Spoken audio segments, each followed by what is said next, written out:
薩瓦迪卡ทุกคน呢個 opening 呢，呢個背景，我呢個樣係有少少搞笑，但係唔緊要啦。係大家應該點樣睇到都好咧，知道我整緊頭，我就想把握呢個時間，唔好浪費我人生嘅1分1秒嚟解答大家之前嘅 Q&A。係啦，咁大家如果有 follow 開我 IG 嘅話呢，都知道我好似係上個月嘅時候呢，又係 IG Reels 嗰度出過一個question box 啦，咁就係收集問題，慶祝呢我嘅 IG 達到5萬人。我應該好耐都冇做 Q&A， 我記得自己對上一次做 Q&A 嘅時候都已經係未嚟泰國，係已經好耐啦。咁所以今次 Q&A 咧都想俾一啲本身已經 follow 我嘅朋友仔啦，可以了解我嚟到泰國之後生活有啲咩唔同啊，有啲咩變化，或者係一啲新 follow 我嘅朋友仔更加了解我呢個人。阿金，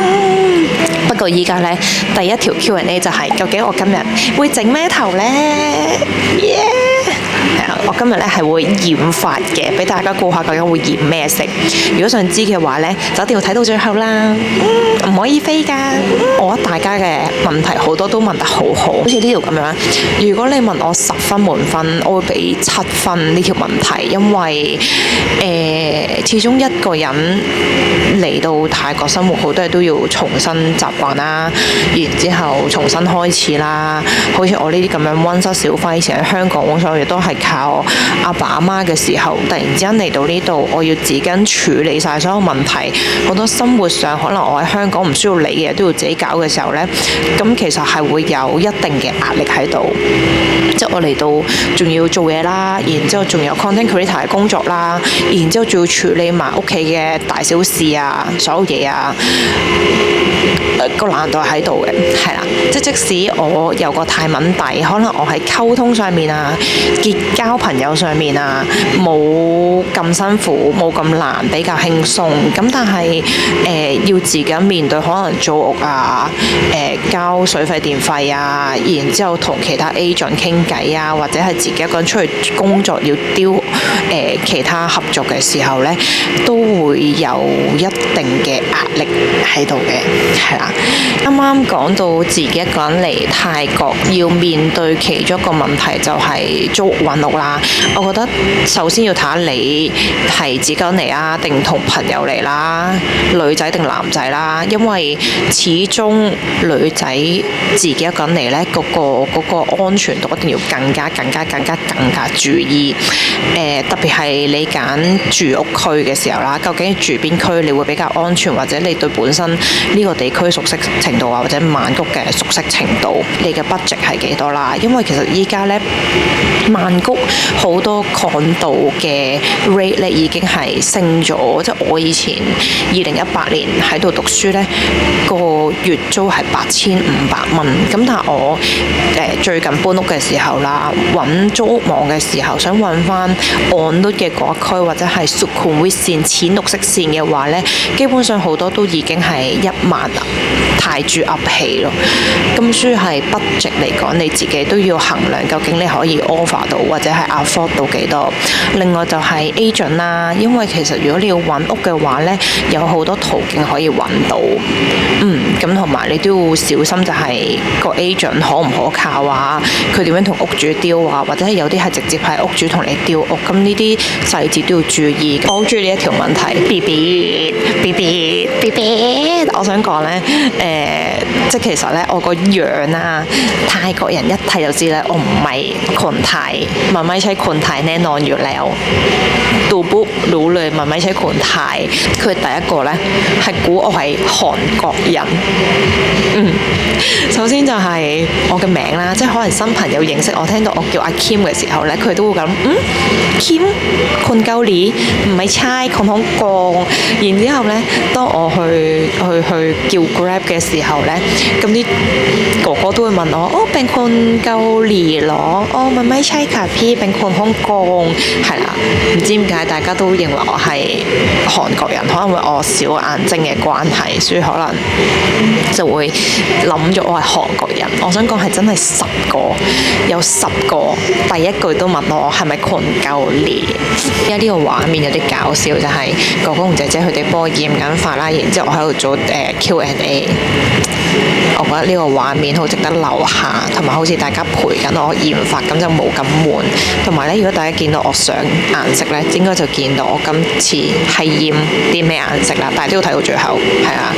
因為如果你對泰國有好多問題嘅話，就要睇到最後。呢個問題咧，好多人都問過我。同樣咧，我之前喺我本書嗰度咧都有講過，就係如果可以嘅話咧，我係希望一直咁樣留喺泰國，因為有 follow 開我嘅朋友都知咧，我係好中意泰國啦 ，which 係由泰星開始啦。咁同埋我覺得之前嚟旅行或者之前嚟追星咧，係真係唔一樣嘅。直到我嚟呢度生活咗1年啦，我都真係覺得啊，呢個地方好似好適合我，因為冇咁大壓力啦。星期六想去邊都得啦，或者係假期有好多地方可以去啊。最重要嘅就係我喺度可以識到好多新嘅朋友 ，which 係走出咗我嘅 comfort zone。咁所以我覺得係咯，泰國暫時都係我好想繼續喺度生活嘅地方。如果你問我一個 exactly 嘅時間，可能答唔到你，但我會答係一直，直到如果有樣嘢會改變我想去第二個地方生活，可能係遇到一個男人啦，令到我想去第二個地方生活啦。如果唔係呢，我都可能會拉埋佢嚟泰國一齊生活。多謝你啊，係咁，所以我解答咗我喺泰國呢，其實係做廣告相關嘅行業啦。會唔會再返嚟香港做嘢？其實呢，我係只要香港有 job 呢，我都會返去做嘢。所以呢，我今次點解要整頭，就因為我返香港接咗一啲翻譯嘅工作啦，同埋其他工作。咁所以其實只要喺香港有人請我啦，有其他翻譯啊或者主持嘅工作呢，我都會飛返去。Hi， 大家可以嚟多啲㗎，我非常 welcome 嘅，因為泰國飛返香港只不過2個鐘頭嘅機程嘅，我係非常之 welcome 做工作㗎，可以揾我㗎。我諗第一定係人，係啦，因為泰國人係真係好 nice， 好好。就好似依家幫我整緊髮嘅哥哥一樣，ขอบคุณค่ะไม่แสบค่ะ OK เลยขอบคุณค่ะ我諗我最中意泰國係佢俾到我嗰種安全感、สบายใจ同埋好 chill 嘅感覺，因為以前喺香港啦，老實講呢，嗰個壓力係好大，心理壓力又好啦，或者經濟壓力又好啦，所有嘢都好似好低、好辛苦，然之後總之唔係咁開心咯。係，但係嚟到泰國嘅時候，其實我嚟之前都有同自己承諾過，就係我要一個 brand new 嘅阿感喺度活咗出嚟，而我覺得自己都有成功到嘅，係啦，應該有，大家都可以 comment 下，究竟一直有 follow 開我嘅朋友仔，同埋見到我依家喺泰國生活嘅朋友仔，而究竟我有冇分別呢？我自己覺得係有，因為可能我嘅心理因素或者我嘅思想都唔同咗。ขอโทษค่ะ，所以我今次用咗咪啦，有冇聽得清楚啲啊？係咁嘅，因為其實有時出去拍片呢，即係如果你冇插咪啦，或者淨係用 iPhone 嘅話呢，都確實係有好多呢啲咁嘅 technical 嘅問題，即係可能突然間聽唔到聲啊，或者環境太嘈啊，嗰啲性，但你又好想拍片呢，咁你要即刻拍咗先，咁可能就會成為咗呢個收音嘅問題啦。咁但係我之後呢，盡量都會用多啲咪㗎啦。係來自灰佬歡樂嘅問題，佢留勁多咯。我想講最深刻嘅回憶啦，拍過幾多次拖啦，有冇活力啦，我點名讀晒你啲留言出嚟。拍過幾多次拖呢？我諗你知㗎啦。我哋嗰次喺清邁都共度咗3宵，你比任何人都更清楚呢個問題，所以我就唔喺度作答啦。有冇活力？非常之有。我今日呢8點半已經起咗身，因為我約咗10點半整頭啦。我8點半起身啦，9點化好晒妝啦，仲要喺屋企補埋幾個 shot 啦，然之後就跑出嚟運啲 energy， 日抹 full energy， 唔使去按摩都充滿 energy。來自我另一個朋友嘅 DM 溫清你，我諗唔到，一定唔係我自己，因為我自己之前仲有好多個男人，所以我最愛嗰個，我肯定一定唔係我自己，一定我男人先，然之後就到我爸爸媽媽，都仲未到我自己，因為我自己之前有你。Work-life balance 嚟講呢，我自己去到而家為止，我都係偏重於 work 度嘅，係啊，即係大家如果有睇我 story 又好啊，或者係我身邊嘅朋友仔都好，大家都知道我係好中意做嘢，即係其實我都想躺着嚟賺錢嘅，但係做唔到，因為我係嗰啲每一日起身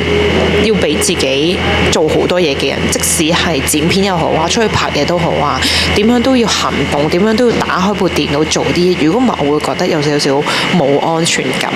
其實呢樣嘢係唔好㗎，但係因為我曾經經過一段時間冇嘢做啦，冇收入啦，所以我依家係會覺得任何嘅工作機會，任何可以俾我賺到錢，任何我可以productive 嘅機會，我都會爭取。咁所以其實好似我上2個月咁樣啦，我啲工作係排到密密麻麻，無論係我自己嘅 full time 工作又好啦，咁咧我同時要兼顧自己嘅 content creator 工作，可能要拍嘢啊，可能要拍片、剪片、出 trip 啊，或者係我有時會接其他香港或者其他地方嘅翻譯工作，又要飛嚟飛去。咁所以其實咧，我嘅 work 嘅 life 咧係佔咗80%，係啊，但我係 enjoy 嘅，可以做到嘅係6係工作，4係做嘢，4係生活，或者係7-3，係啊，我覺得5-5咧，今年都仲可能未做到住，所以呢條問題咧。你問錯咗人。而泰國做嘢，對於無論係我或者係其他考慮緊嚟唔嚟泰國做嘢，或者而家喺泰國做緊嘢嘅人都好啦，我覺得最大嘅心理關口係錢。我係講真，因為我諗大家都應該有個認知，就係香港嘅人工同泰國嘅人工係真係好大差別啦。你自己接唔接受到喺泰國嘅呢一份人工？你覺得呢一份人工夠唔夠你生活？夠唔夠你儲蓄？或者係好似我咁樣30幾歲攞住呢一份人工又滿唔滿足呢？我諗最大嘅心理關係係呢個。而如果你問我諗你見到我依家已經喺泰國1年，就係證明我已經接受咗呢件事咯。因為我成日都會覺得就係，好似我之前咁講，我喺香港都生活得唔開心，因為好多問題啦，好多壓力啦。即使我喺香港攞咗一份好高嘅人工，但係其實我生活唔開心，我又會覺得咁為咩呢？係啦，但係我嚟到泰國，可能攞住一份比香港少好多嘅人工，但係起碼我喺度開心。其實呢，好似我咁樣啦，好好笑啊！我覺得世界就係一個充滿神奇或者係充滿奇蹟嘅地方，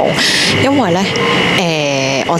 最當初學泰文啦，大家都應該知，有 follow 開我嘅人都應該知。我當初點解學泰文係因為我中意泰星，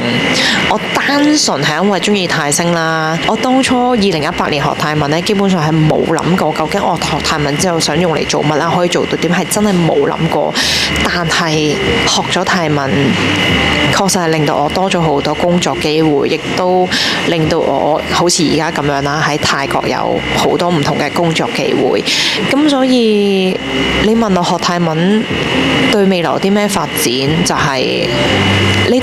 你總係會有一日係會用得上去咯。我覺得唔淨止學泰文，如果你有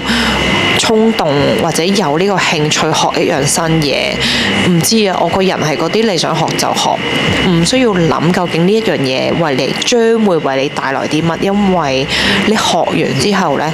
佢總有一日會用到上場，而可能嗰個機會係你預想唔到，咁所以學咗先。而家我去洗頭先，陣間再返嚟解答大家嘅問題。嗨，我返嚟啦，好有型！我依家好似嗰啲呢貴婦整頭一樣。我返嚟啦，我已經做完我個色，跟住呢，因為我之前係喺韓國電咗攣髮啦，然之後可能因為我上咗顏色嘅關係，我變翻直髮啦，好耐冇見過自己直髮咁好似。然之後呢，我今次就係染咗一個酒紅色嘅人藝，個 OK 係咪？個 OK 靚。跟住呢，我依家就等緊剪頭髮、睇劇、聽歌，無時無刻咁樣輸啲泰文入你自己個腦同埋耳仔度。其實我之前呢有拍過條片係講我點樣學泰文，咁大家有興趣都可以睇翻啦，我會擺咗喺呢度係啦。咁其實我一直都覺得無論係泰文啦、韓文啦，任何語言都好，你一定要隨時隨地、無時無刻咁樣俾機會自己去接觸到佢，聽又好，講又好，寫又好，睇又好。我嗰陣時係逼自己睇劇啦、聽歌啦，咁去 train 個 listening 啦。speaking 咧就係跟住佢哋講嘢，咁你就會知道發音啱唔啱。最好測試自己泰文發音啱唔啱、準唔準咧，就同 Google 傾偈。你用你嘅語音輸入你想講嘅泰文，สมมุติว่าวันนี้คิมจะไปทำผมที่ไหนที่อารีจะทำสีอะไรทำไมถึงอยากทำผม，你將你想講嘅泰文語音輸入晒 Google 度，如果你輸入得啱呢，同事朋友你好叻啦，證明你嘅泰文能力有返一定嘅水準，係啦。然之後寫同埋睇呢，其實呢兩個係最難，因為如果你身處香港，其實好難有機會寫同埋睇，咁所以買啲全泰文嘅書啦，然之後就可以跟住佢嚟寫，慢慢學寫同埋睇咯。嚟到最後一條問題，老實講呢，其實我喺泰國啦，泰國有77個外父，但我都未有機會去得晒。我諗我1/10都去唔到。Bangkok 啦、清邁啦、葛撐啦、พัทยา啦、เขาใหญ่、เพชรบุรี、อัญจนบุรี、ชลบุรี、นนทบุรีอะไรอีก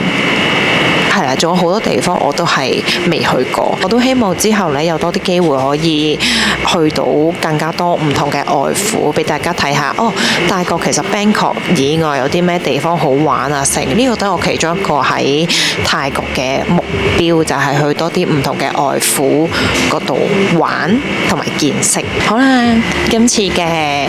5萬 Q&A 呢就去到呢度啦，因為呢，我已經準備剪頭髮啦，希望呢解答到大家問題啦，因為真係太多嘅關係咧，咁我就冇辦法一一解答啦。但係都抽咗一啲大家可能都會關心啊、想知嘅問題咧嚟答嘅。如果你有其他問題想知道而我 miss 咗咧，都可以下邊留言俾我都得。咁咧，我哋卡，我依家就剪頭髮啦。如果更想知道更加多泰國嘅資訊啊、泰國旅行咧，都可以 follow 我留言 share 同埋分享，下次再見。